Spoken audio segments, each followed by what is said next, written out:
Farbrengen. Farbrengen, what is Okay.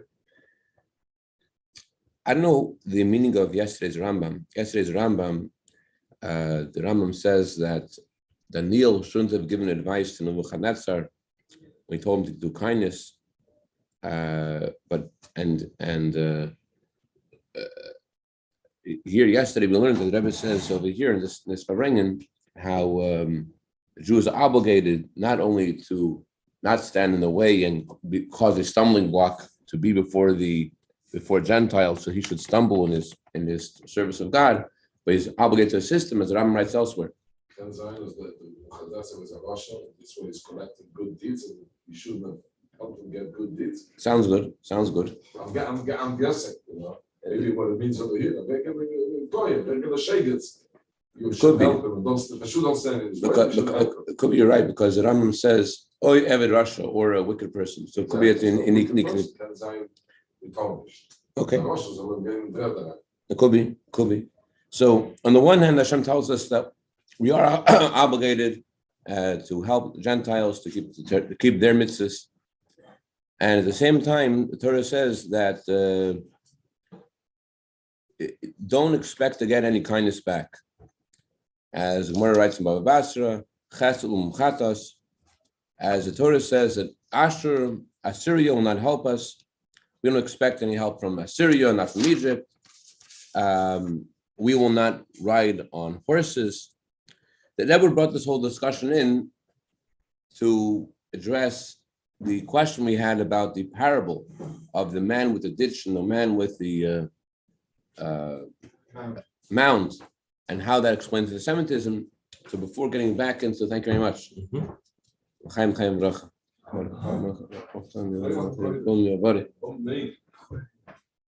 Before getting back into that discussion about the mound and the ditch, the Rebbe starts discussing the whole idea of the relationship between Jews and Gentiles. And on the one hand, the Torah tells us that we're obligated to help Gentiles. On the other hand, the Torah says don't expect any help back. And Torah actually compares the assistance of Egypt, the Jewish people, that's compared to a staff that will break. Like imagine driving a bike with training wheels that are loose. It sounds like, wow, great, I have training wheels, but if those training wheels are loose, so then you expect them to be okay, and then you fall down. It's the opposite. It doesn't help you. It hurts you. On the other hand, so although the Torah says don't rely on Egypt, we find that Yirmiyahu said you're supposed to seek out the welfare of the city, pray for the welfare of the city. He also said that they should send special messengers to make peace with Nebuchadnezzar, to give him the taxes that he asks for. Even though Nebuchadnezzar wasn't, as Yossi mentioned, wasn't a tzaddik at all. He wasn't better than the king of Assyria, and yet the Torah said that was the right thing to do. We will also find in the time of the first and second Beis Hamikdash, and throughout the history, that Jewish leaders who cared about Jewish continuity, both of the individual and of all of the Jewish people, on the one hand, they warned their flock, do not rely on the kindness of the Gentiles. Chesed u'mchatas. It's a false hope. It will not bring any. Chesed u'mchatas. Kindness of the nations is a sin. Meaning that the Zohar says, it says in Tanya, that even they do kindness, it's for their own benefit. So on the other hand, so although they cautioned their flock not to rely on the kindness of the Gentiles, on the other hand, they did make an effort to influence Gentiles by bribery. I believe Tenskiel Bashalom he once said that why was it so important for Yaakov to give Esav a present? So he said he wanted to accomplish Yidol can almo can shmir agoy. A Jew should always be able to give a bribe to a Gentile. That's why he wanted Esav to take his gift.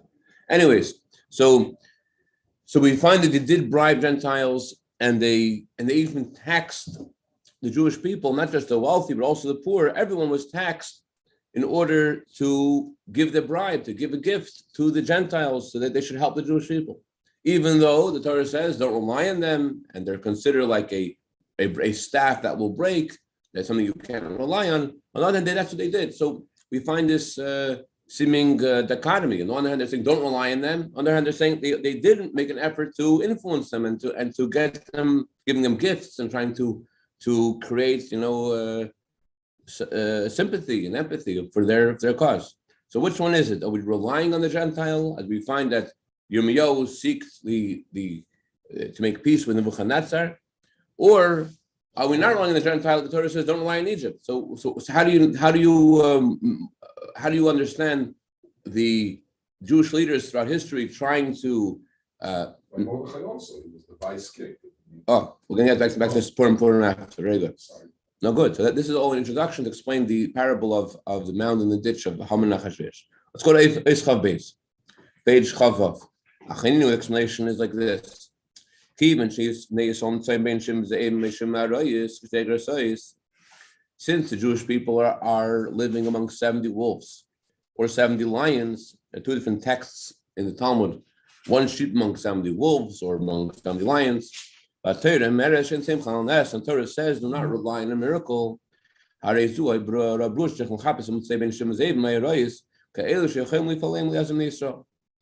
is a clear message that we need, since the Torah says don't rely on a miracle. So it's a clear message that we have to look among the wolves and among the lions, those who we may possibly influence to help the Jewish people. But the rule about this is, the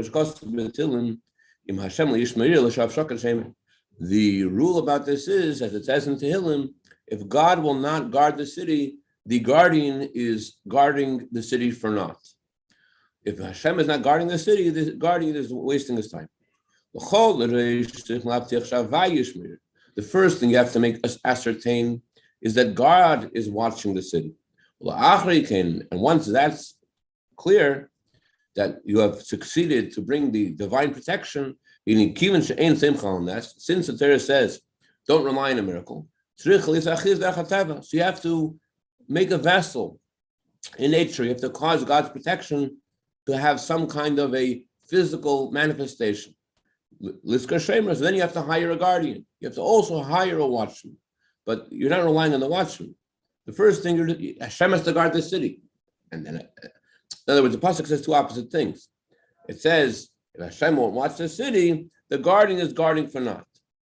But if Hashem does watch the city, then the guardian is guarding for a good reason. So even when Hashem is watching the city, he still wants you to have a guardian, still wants to hire a guard. This is the pasuk of as the pasuk says, God will bless you in all that you do, and as the free explains, you might think you're going to sit, relax, and enjoy the show. The Torah says God will bless you in all that you do. You have to do something. The first thing you have to make sure is that God's blessing should be there. That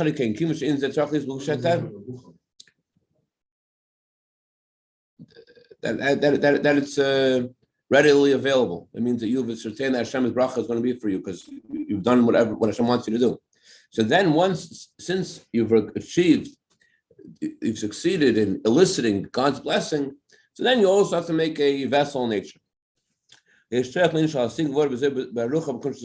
have to make some kind of to do something. To say that you need to do whatever it is to deserve the Birchas Hashem. Right. Whatever that is. And the more the better of bringing brachas Hashem. That's the main thing. Right. And when we say first, it's not in a chronological order. That's the most important thing. That's the key. Whether you have a vessel or not and what kind of vessel you have is not that important. Whether the guardian is what kind of weapons he's holding. If all you have is a diligent watchman, and there's no connection between the watchman and God guarding the city. In other words, he's doing things, so to speak, on his own. Or the way he's guarding the city is in a way that will push away God's blessings. I guess if the guy is not acting in an appropriate way, like the Rebbe spoke so many times about how important it is to have a mechitza and a shul. And if a shul is not a mechitza, so it's like you're asking the king to help you while you're insulting him at the same time. The prayers can possibly have a positive effect when you're saying a prayer while you're insulting the king. So if the guardian is not guarding the city with God's blessings, or the opposite, he is doing the opposite of what will bring God's blessings.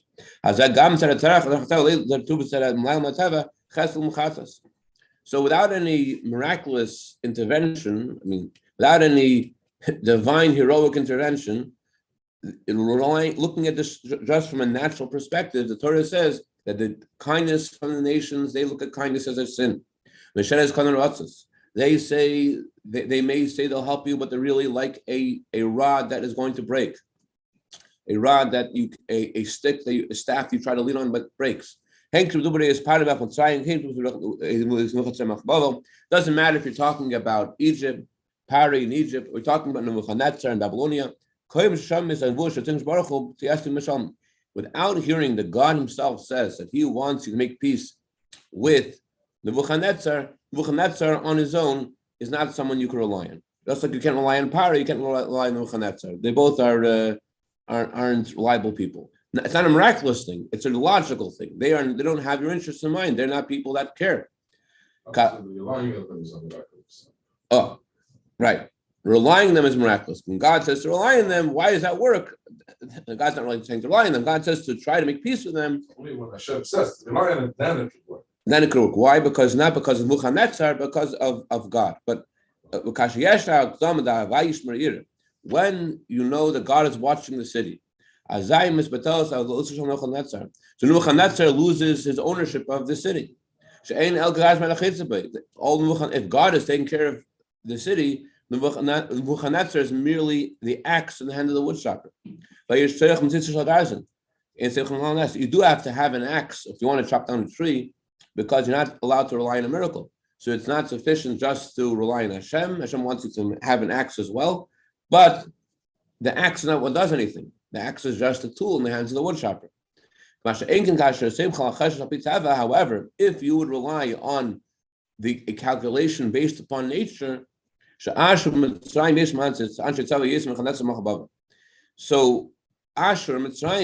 they have greater armies than Nebuchadnezzar. You're relying on Nebuchadnezzar. Look at the facts on the ground. And if Ashur, Mitzrayim are fighting against Nebuchadnezzar, and you're going to try to get in with Nebuchadnezzar, and Ashur, Mitzrayim are threatening him, Ashur, Mitzrayim, Assyria, and Egypt, they have greater armies.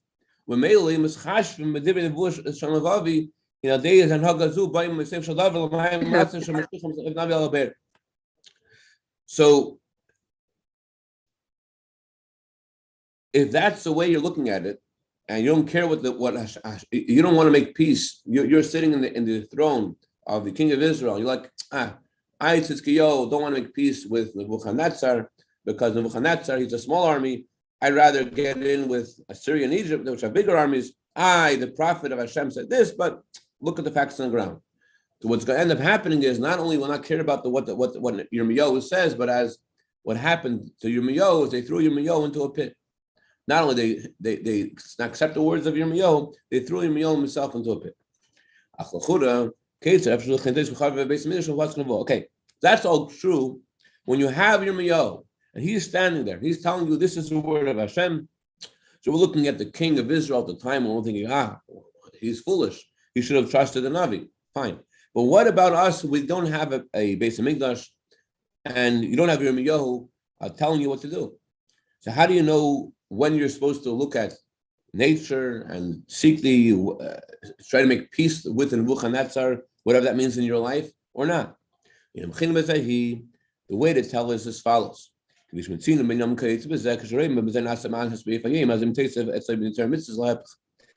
have to, the litmus test of whether this is what Hashem wants you to do or not is, as Rebbe says elsewhere in Hayemim of the 23rd of Sivan, look at the results. Take this rule into your hand.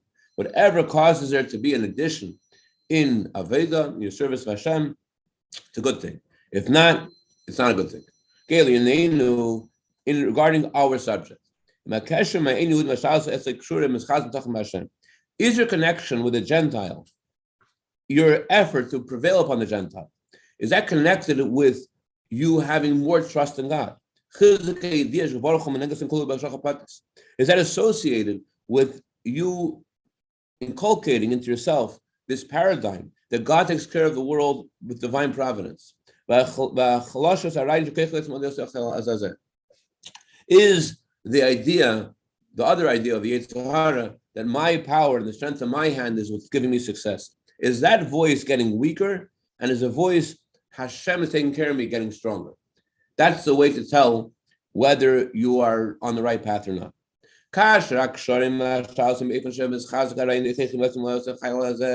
When your efforts and your connections with what you're trying to do, if your efforts and your connection and you're trying to prevail upon the Gentiles, and that is giving you a stronger feeling, it's my power, it's my strength that will give you success, and therefore you could send God out of the door. You could also take the mezuzah down as well.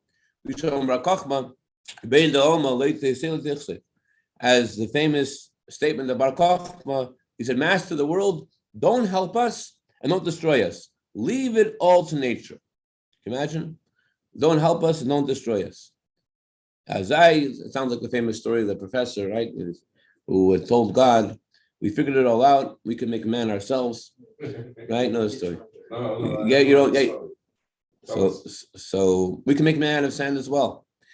So God says, okay, let's go see. Let's see you do it. The guy picks up a little bit of sand, and God says to him, as the joke goes, get your own sand. So Bar Kochba's words, Master of the universe, don't help us, don't destroy us, leave it all to nature, those words don't make any sense because there is nothing other than Hashem, period. But it's possible that while we're trying to do what Hashem is telling us to do in the Torah, to make an effort, in nature, etc., it's possible that while we're doing this is strengthening our trust in God. And it's possible while we're doing all the same exact things, we're feeling like, okay, this is the thing. God, just don't get involved. Don't help us, don't destroy us. If that's what's going through your mind, if that's the paradigm that is having the advantage, that there's more leverage in your brain towards that thought process, that you should know that you're pushing away God's assistance. It says in the Torah, when God guards the city, the guardian is guarding for naught. When the opposite, when you have that paradigm in your mind, you think like, I'm making it to be successful, that pushes away God's assistance. It's one of those things where like you can't become poor from being stuck. You can't die from being reckless if it's in faith. I think we're talking about going to work, doing business in a way that's kosher, according to Torah, doing things in the right way. And we're talking about two people doing exactly the same things. But one of them feels whatever he's doing is his effort that's making it happen. And the other one feels the more he's working in nature, the more he's doing, the more he's trying to make things happen, the more he feels God's assistance. It's possible to go through the same motions and yet have two completely different experiences. So the Rebbe is saying, in the time of Yirmiyahu, so it's very simple. You didn't know what to do. You went to Yirmiyahu, you're the king of Israel, you have a prophet, ask him. He says do something which is the opposite of nature, big deal. Nature isn't the thing. But when there's no Yirmiyahu, and you have to figure it out yourself, how do you know whether your effort is blessed by Hashem or not? How do you know if you're doing the right thing or not? So the Rebbe says, you have to, you are working in the world, the Gentile, in business, or whatever it is, or to help the Jewish people, whatever the issue is that you're trying to use your connections with and your influence with, and in nature, you have to ask yourself, what's going on inside of me while I'm doing all these things?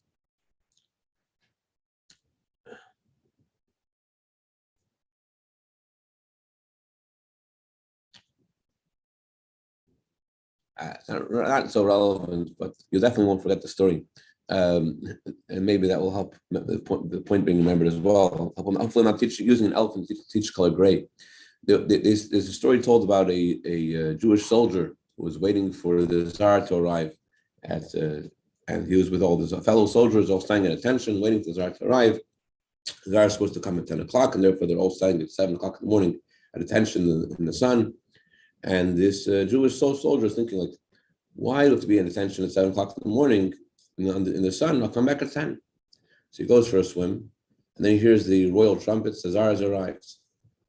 So he doesn't want to be caught not there, so he runs without his clothing, just grabs his gun, and he runs and stands at attention in his post in line. So you know there's 10,000 soldiers waiting for the Tsar, but guess one of them stands out, right? So the Tsar wants to take this Jewish soldier and give him what for how dare he stand there in front of the king like that. So he says to the king, Your Majesty, who guards you, me or my clothing? I guard you, not my clothing. Conversely, in a similar, not conversely, similarly, there is a clothing of nature that Hashem asks us to make to bring His blessing to the world. Hashem doesn't want to do things in a miraculous way completely. Hashem says, don't rely on a miracle. Hashem says, make a vessel of nature. I just met my great aunt last night. Unbelievable. She told me she bought an apartment in Dnepropetrovsk. I have a cousin who's a rabbi in Dnepropetrovsk. So she goes there often. So she bought a few apartments there. The apartment she bought, she had no idea, she told me, was the same apartment that the Rebbe grew up in. I couldn't believe it. So you didn't know? You were buying apartments in Dnepropetrovsk, and it was in this area, and she had no idea. Anyways, and she bought another apartment which was next to the Rebbe's shul. Anyways, the point is that there is the garments of nature, and Hashem wants us to make an effort in the garments of nature. The question is, do we realize who is making things happen? So it's possible to put on the same clothing and, in other words, to try to make an effort in nature to talk to this Gentile, and to make this phone call, to make this effort. But what you're feeling the whole time is, yeah, look at me, we're going to do this. Or you're feeling the whole time is, wow, the Abish is helping me. I got this guy. So those are the two paradigms. If you feel, the Rebbe says, that it's you, so that pushes away God's assistance. But if you feel,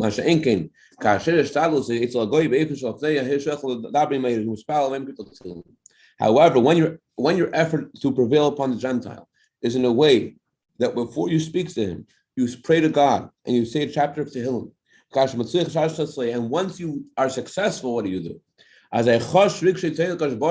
feel gratitude to God. And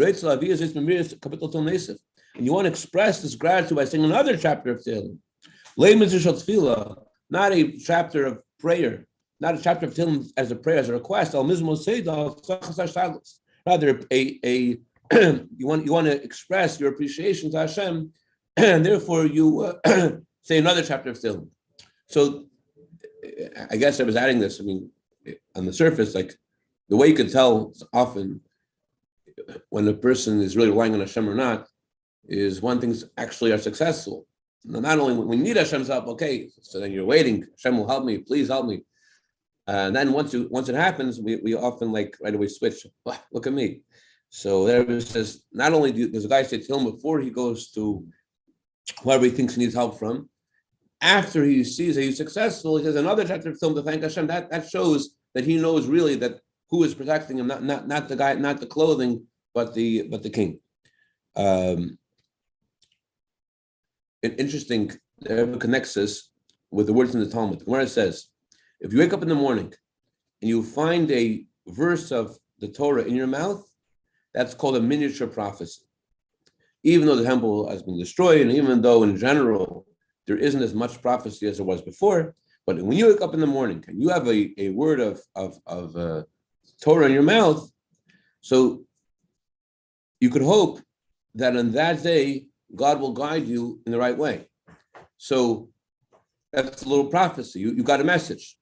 So just like you're getting a message, so to speak, when you are waking up in the morning and you have this word of Torah on your lips, similarly, the Rebbe says that when we ask God to help us before we do whatever we're doing, that's like our prophecy. And just like when Jeremiah is talking to you, Jeremiah, What do I do? Do this, do that. So you know you're going in the right, you know you're going on a very secure road. The prophet is telling you exactly what to do. You know you're on the right direction. In a similar way, if you don't have a miniature form of prophecy is that you're asking Hashem to help you. You're starting off your day and asking Hashem to help you. By you're approaching your day with that sense, I need Hashem to help me, and you're asking Hashem to help you, it's analogous to a guy who wakes up in the morning and he has a word of tefillin. When you wake up in the morning, you have a word of tefillin that God sends to you, okay, that's like a prophecy. The Rebbe says you could also artificially create that kind of prophetic setting by davening to Hashem before doing what you need to do. You know, Why is it artificial if the Rebbe is telling us this and he's the Navi, that it's the exact same? When I say artificial, I mean it's man-made. It's man-made. But man-made is the same as going to the Navi and the Navi telling you what to do. It's the same thing. Everyone going to the Rebbe, asking for a bracha, him telling you what to do or giving you that schus. It's the same thing. And that we don't have the Rebbe physically now, but by him telling us this, by us learning this maimer, I mean, at least my opinion, it's the exact same thing. It's like going to the Navi. Yirmiyahu told us to do this. You're 100% right. And when I say the word artificial, I don't mean that it's fake. I mean that you could produce the same experience. The Navi is telling us, the Rebbe is telling us, before you do whatever you need to do, daven to Hashem. When you daven, when you start, just like when you wake up in the morning and you have a pasuk on your lips, that's God guiding you. Similarly, the Rebbe says you could bring God's guidance to you by starting your day by davening to Hashem. And you don't understand. I think we're saying the same thing. Okay, good. But I like what you added to the equation. You're like, the Navi is telling you daven to Hashem. This is what the Navi is telling you to do. That's how you get God's assistance, right? Yeah. And that point in time, since you had a physical Navi and it's the Beis HaMikdash, I guess technically you didn't need to daven to Hashem's. No. In other words, what Rebbe is saying is that look at these two models of life and you should realize they're the same thing. Just like waking up in the morning and having Hashem's words on your lips, you know that's a prophecy. Don't wait for Hashem to send those words to your lips. Start off your day and ask God to help you. That's like a prophetic guidance. But you deciding to start off your day and talk to Hashem. There's a beautiful word in previous Rebbe who this before we dive, we see this pasuk.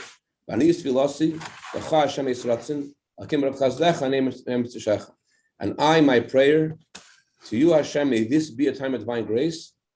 God, in your great kindness, answer me with your true deliverance. The previous Rebbe said, when you approach Hashem as an I, there are many different ways to say I. In this pasuk, I is said in a more humble way. Not anochi, but I. And you say l'cho havaya, and your prayers with emunah, with simple faith, that creates a divine grace. Your prayer to Hashem with simple faith brings the time of divine grace and brings the salvation. Chaim, chaim, afreil chedesh. To you, my prayer to you, Hashem, may this be a time of divine grace. That's the simple meaning of the prayer. May it be. But the previous episode said, when you pray with simple faith, that causes it to be a time of divine grace. In other words, that's what I was saying before about the prophecy. Like you starting with the asking Hashem to help you. That's bringing Hashem's guidance and assistance. A proper introduction to a prayer. Then repeat the prayer after that. We say that verse before I don't know them. The line right before the name is that